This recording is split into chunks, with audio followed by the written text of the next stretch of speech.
तेरी कम सिन उम्र उद्घाटन में आज कर देता हूँ। सुलझ जाओगी या फिर उलझ ही जाओगी।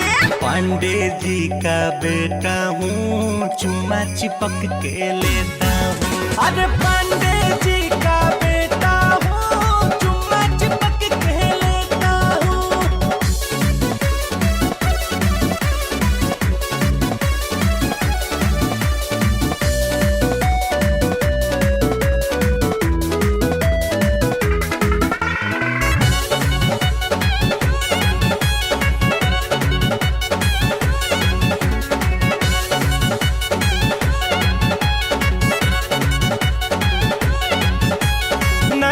तेरा नखरीला है, दिल बन बैठा ये दीवाना रे।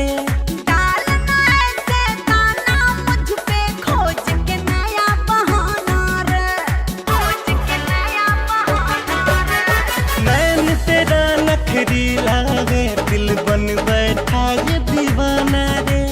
डालना ऐसे दाना मुझ पे, खोज के नया बहाना रे। मेरी बन जा लभर, तू आजा इधर, तुझे बाहों में आज भर लेता हूँ।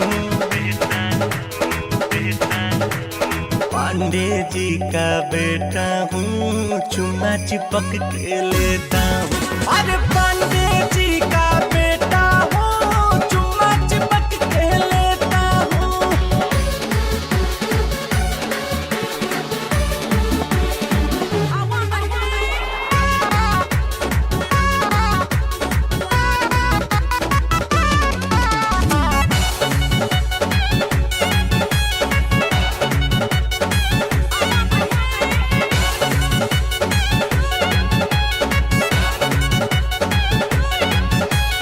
हॉट फिगर दिखला कर क्या तुम जिगरे को ललचाएगी।